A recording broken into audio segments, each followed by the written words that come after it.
speaking of show business, Hollywood or Holly Weird, if you will. How about those Oscars? Whoa. How about those Oscars? Oh boy, movies are back. Movies are back in a big way, and it's all due to Mr. Will Smith.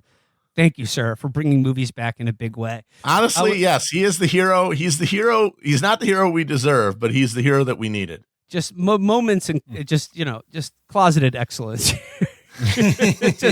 Nobody wants to defend their wife better than a 20-year plus Scientology victim. I gotta say, I'm personally fuming about this because I, like you, Will, I'm a longtime Oscar watcher. I watched Oscars when I was a kid. Used to put the winners on little note cards, take them to school. This is like the first Oscars I've missed, I think, maybe ever. I was flying back from the tour, and I fucking land, and I turn on my phone, and I see Will Smith slapped a guy on camera at the fucking Oscars, and I missed it. Are you team do you think that this was real or this was staged? Well, see, I was thinking about this. My first instinctive thought, as soon as it happened, is like false flag, 100%.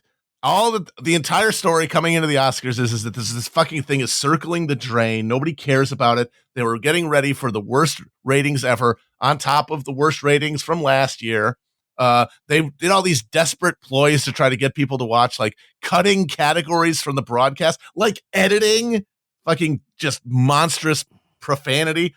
Bringing in influencers and extreme sports people to do the fucking categories to try to get young people interested. Just this desperate, sweaty desire for some sort of relevance. Everyone knowing that the relevance is past. So when I saw he slapped Chris Rock, I'm like, yes, 100% staged. Thinking about it a little bit more, though, now I think it wasn't staged, but Will Smith would not have done that if he did not feel the vibe. You know what I mean? He was only responding to like an unconscious need for movies to be culturally relevant again. He heard the world spirit and he answered. Like, if this had been a few, like, pre-pandemic, well, Oscars are still a thing people care about, and this happens, he probably, maybe he says something during his acceptance speech, but he doesn't get out of his chair and smack the guy. But with the vibe, everybody there at that Oscars knew, like, this thing that we all love, this thing is becoming increasingly irrelevant to everyone's life. It's something that nobody watching really cares about. And they're all watching the same broadcast that we are. They know it sucks. They've been to good Oscars compared to this one. I know, yes, the Oscars have never been good, but Jesus Christ, it used to be better than this. So he knows, they all know, they all feel that desperation. So when the joke happens and he gets the rolling pin look from Jada, like, the decision tree is different than it would have been a few years ago. And so he answers the call and he sacrifices himself on the altar of movies. And I think we should all thank him for that. Yeah.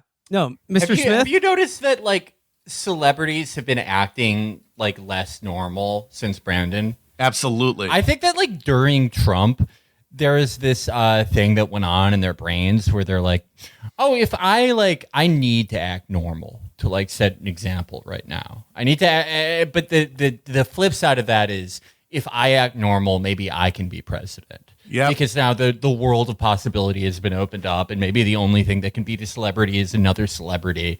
But now that Biden's back and everything's back to normal, it's 4 years of pent up psycho behavior. Mm-hmm. Yep. Feral Files. This is Feral Files. And it's not just for airplanes anymore. It's for the fucking Kodak Theater. It's for Hollywood, California. Everyone's going absolutely buck. And also the hysteria, it's like it's a hysteria sandwich. It's like a temporal sandwich of mania, because it's 4 years of pent up hysteria. And then also the fact that everyone knows Trump's going to win again.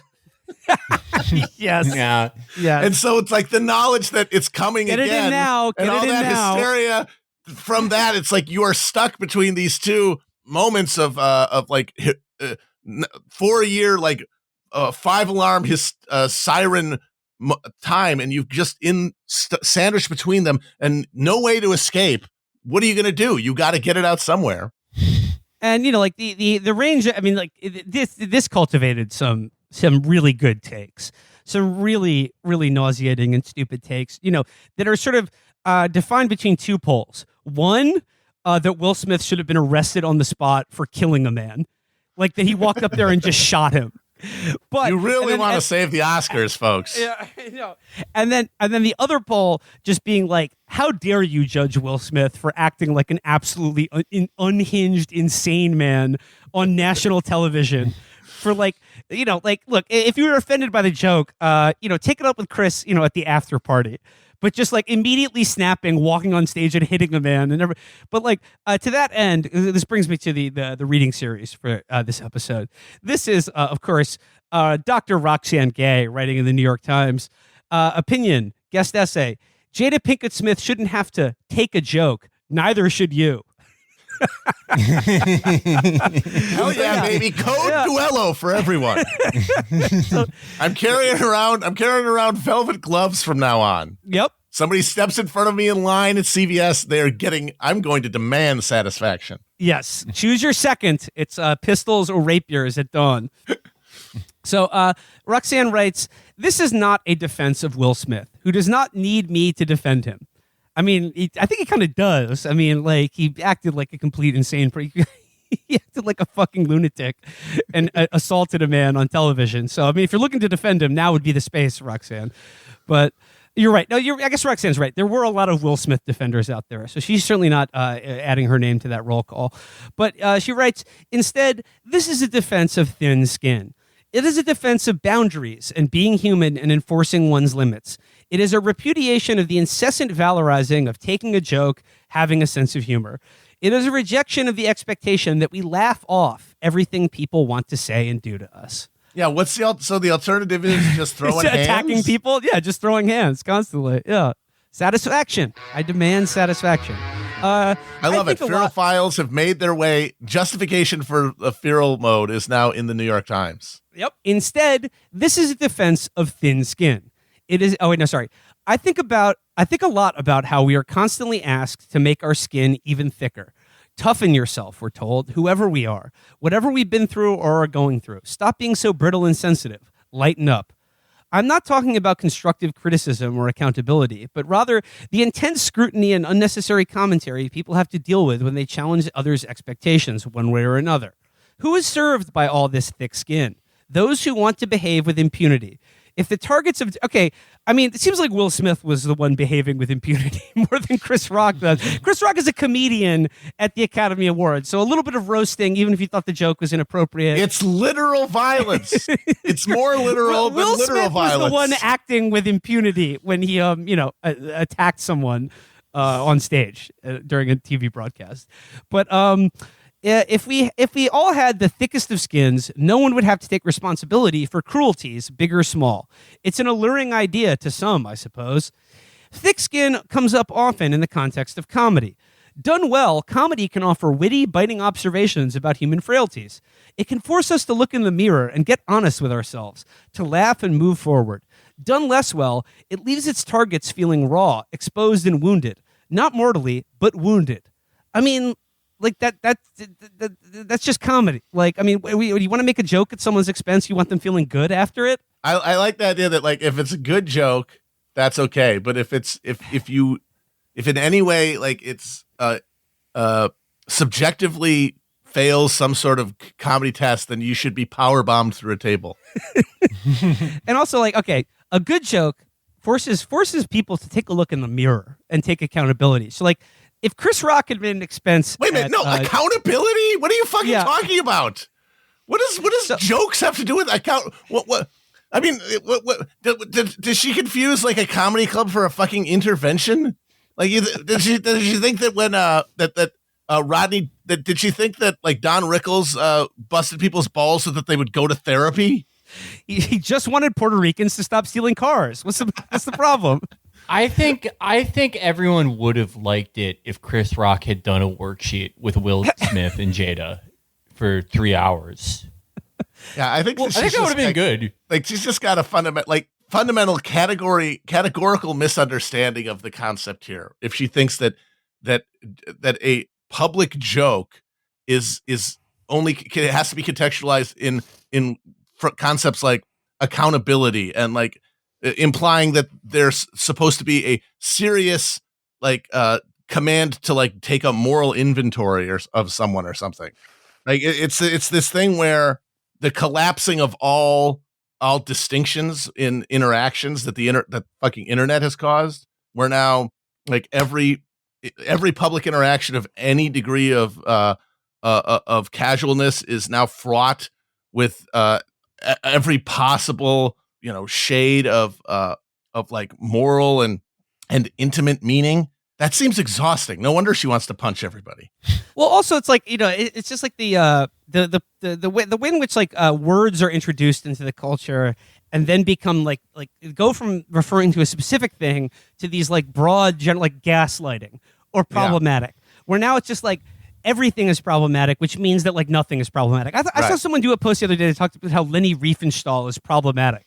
It's like, no. Fucking, you could say Chris Rock's joke was problematic. Leni Riefenstahl was a fucking Nazi, okay? Like, you cannot have, like, acts of great moral evil be weighted on the same scale as, like, or, like physical abuse in a relationship be like, put on the same scale as, like, I don't know, lying to your girlfriend or disagreeing with her.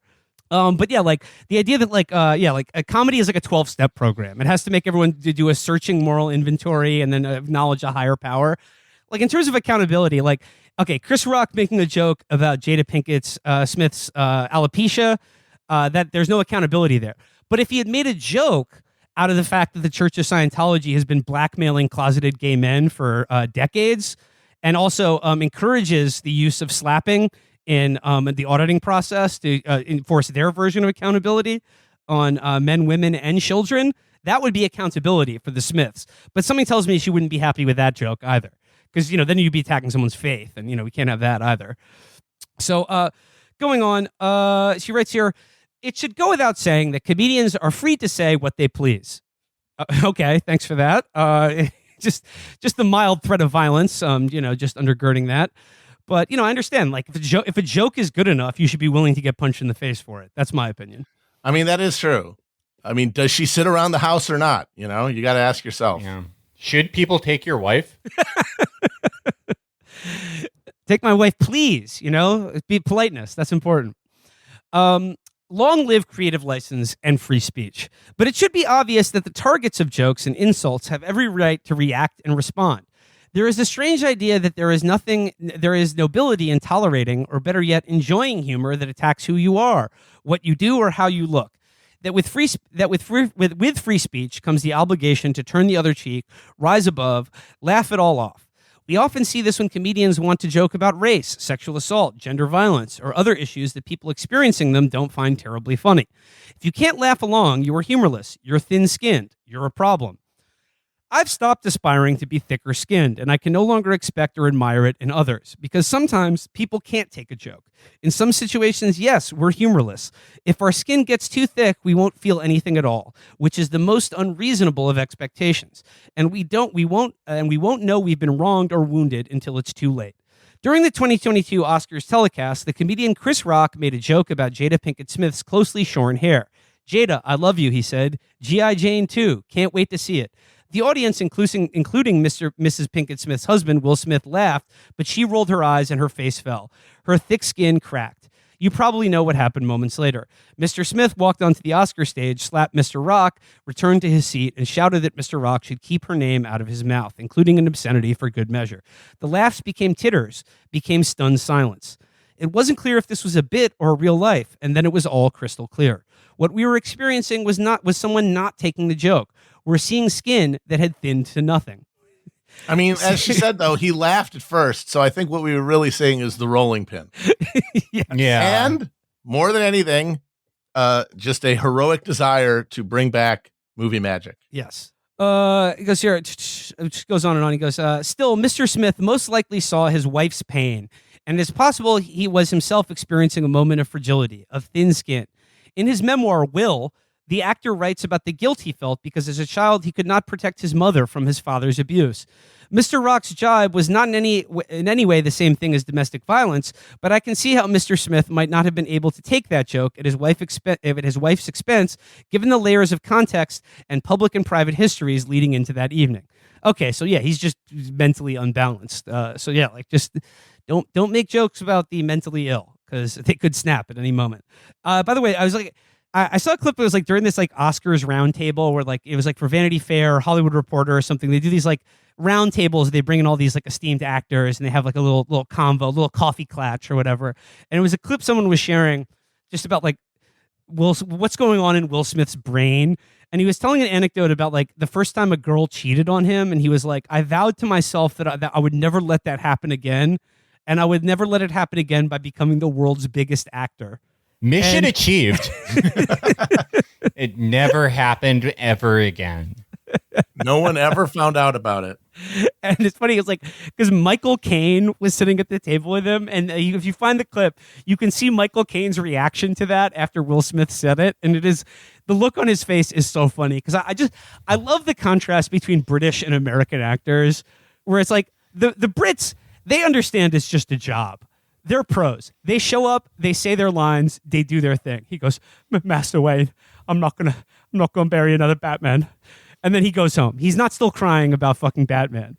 But like the American actors, they just get so in. It's this method acting thing. Everyone wants to be Brando, and it's just they're all so in their own heads that like they don't know where they really don't know where like the acting begins and ends. And yeah, but that's why like a British actor will never be Morbius. Yeah, that's very true. You got to admit that it's They couldn't dig deep enough. Yeah. Have you ever heard the thing? It was a Michael Caine interview I heard like. It's a while ago. It's like 15 years ago, but it was on NPR. And I always like Michael Caine interviews. I think everyone likes him. Oh, he's great. But he's awesome. But like he was talking about how he had to hide being an actor from his dad. And he's like, my dad thought if a man ate chicken, he was gay. So I couldn't tell him I was an actor.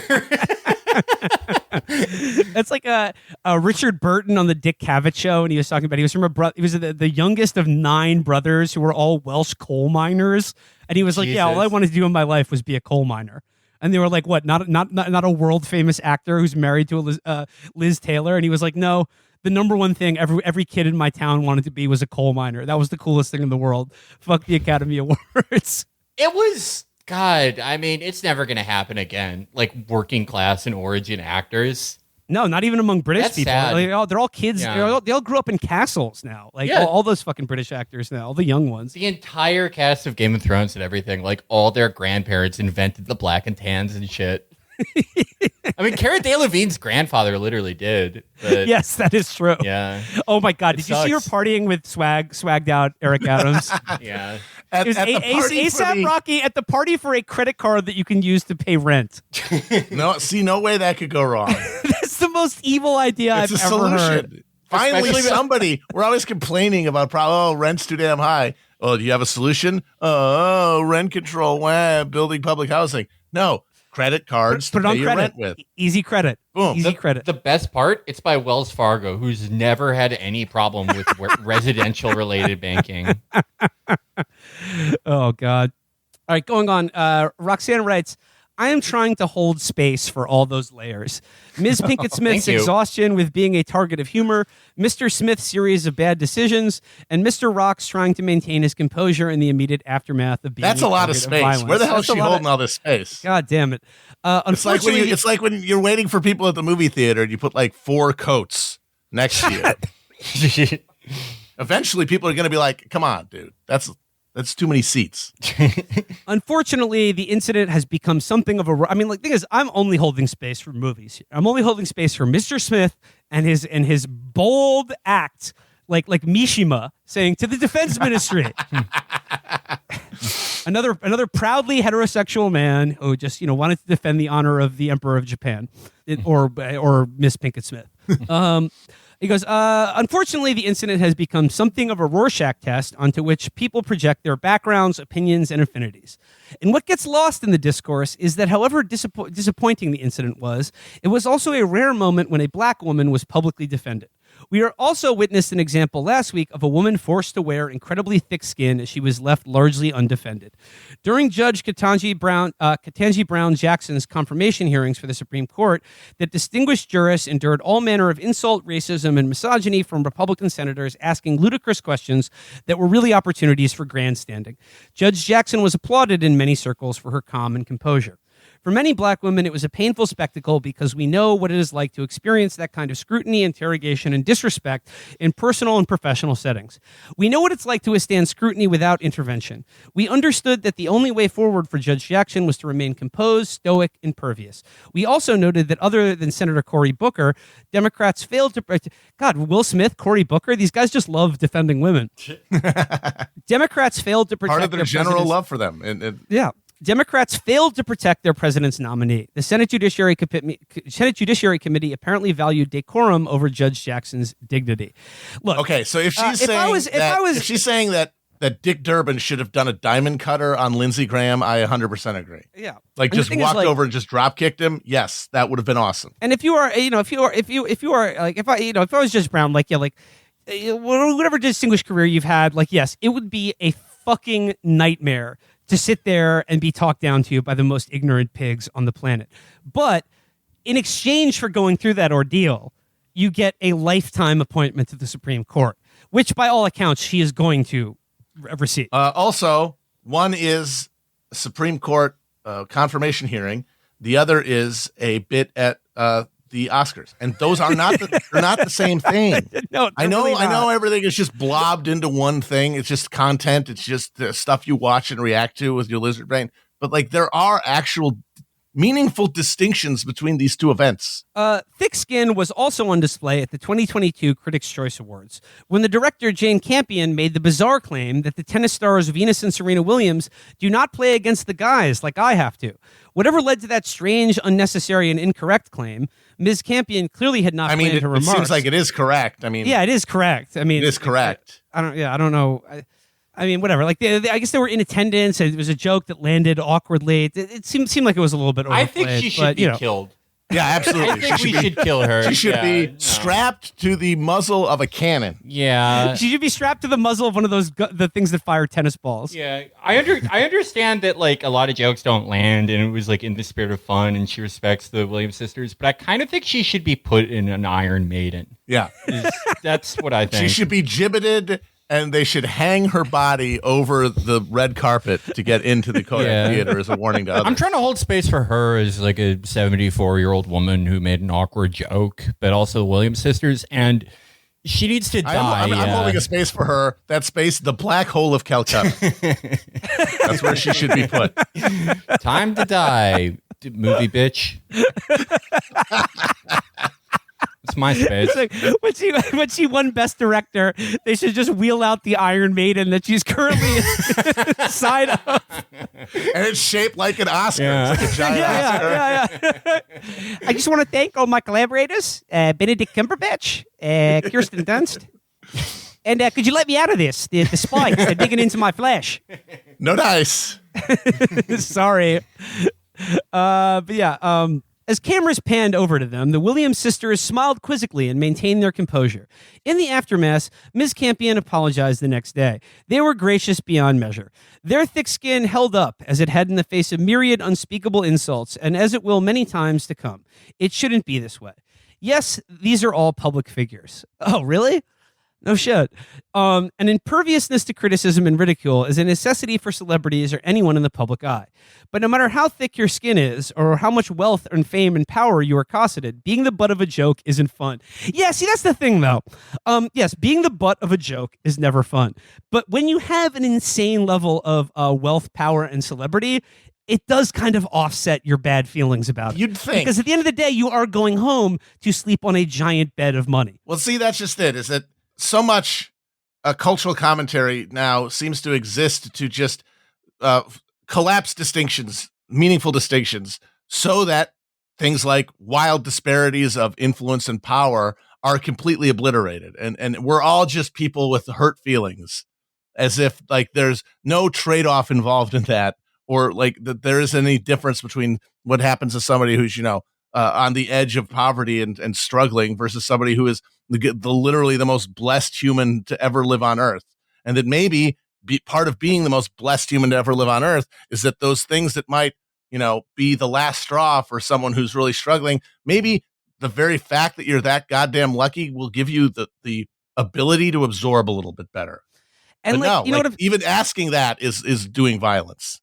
And like that's the thing is like, like why have movies lost their cultural power? Why has celebrity lost its cultural power? Why has the glamour of celebrity been dinged so badly over the last, certainly over COVID? Once you started seeing these assholes on Zoom, it was all over for them. It was all over for them. But here's the thing: it's like, to get it back, we need to understand that, like, in exchange for celebrity, if you become a celebrity, if you become worshipped, if you become a demigod on this planet, the price that you pay for that is basically entering into Shirley Jackson's The Lottery. Mm. And that, like, at some point, if your rock gets pulled, no, sorry, no pun intended. Yes, you will be pelted with stones until you're dead. But you won't even be dead. Yeah, that's you the won't thing. Be dead. Yeah, you'll it's be like fine. it's Shirley Jackson's The Lottery if they were made of Nerf. Shirley Jackson's The Lottery, except instead of throwing stones, they were throwing jokes at you. Yeah. Like it's like, you got to go to the town hall. They're just gonna they're going to absolutely be rinsing your ass in the quote tweets. Wow, what a horrifying dystopic world. So yes, being the butt of a joke isn't fun. Sometimes it is intolerable. Now, is it really? Is it really intolerable? Is it really intolerable when you are constantly the target of jokes, insults, incivility, and worse, as most black women are? The skin we've spent a lifetime thickening can come apart. We're only human, and so too are the people who love us. So there we go. That's the, and it just like this just seems to me like if just justifying, like, if you feel insulted, then you can do whatever you want to someone else. Yeah. Like that there are no standards of like public decorum or behavior that should be enforced at all anymore if you feel that you've been intolerably insulted. So yes, Matt, you're right. Let's just bring back dueling, because you know what? That would keep the comedians in check. That would keep the bad jokes in check if people thought they're going to have to get shot over it. But we have to bring back the code duello. It's the only solution. But then honestly, it's part of everything. Like everything it's all part of the same general trend of there is no longer any trust in institutions or overarching structures of culture, which mean that we're all basically back to our own resources. So we got to create our own Disney alternatives to show our homeschooled kids. And we need to have our own ability to exert satisfaction for all social wrongs, because we can't trust anyone else to do it. It's sort of like you can have one or the other. You can have a broad standard for like public behavior in civic life that prizes free speech and non-violence. That like you cannot do violence to someone for basically any reason, unless it matters of extreme self-defense. Or you can have one where comedians are held to account, but you can't have that be carried out non-violently. No. So you have to either embrace personal codes of honor, which are mediated by the threat of violence, or you can have a broad civic culture that depends on a certain accepted standard of nonviolence and taking a joke. Yeah. Or at least just being offended, but talking it out instead of smacking the shit out of someone. Yeah. But I mean, like, look, both are up for grabs. I'm not saying one is inherently better than the other. Yeah. I mean, I know which one I'd prefer, but yeah, absolutely. Let's get strapped. If you do a bad reply to me, your ass is putting the fucking beam on you. I had a friend once who grew up in Egypt, and he told me that like Yemenis were cool because they just in Yemen, not when they're like outside of Yemen, but like in Yemen, it's a normal thing to walk around with a huge dagger that has your family's like crest on it. And like, I don't know if that's true or not. He was a really funny guy, and I don't think he would lie. He was a good guy. He was a doctor, actually. But maybe we should start doing that. Like Will Smith can walk around with the Smith family crest and challenge people to dagger fights over this. But as long as it's institutionalized, you have to go to dagger court. You can't just like go up on stage and hit someone or kill them with a dagger. Yeah, let's bring the jobs back into dagger court. Yeah. Oh, there we go. Movie magic, perhaps resuscitated. It's on the operating table right now. The paddles are out. Will Smith applied a charge, clear, and then whack across Chris Rock's face. We'll see what Morbius does. Yeah, we'll see if Morbius can come with the heat. He could like do movies, do the adrenaline needle injection. Movies. Come on, Morbius. The living vampire. The living vampire. Help us, Morbius. You're our only hope.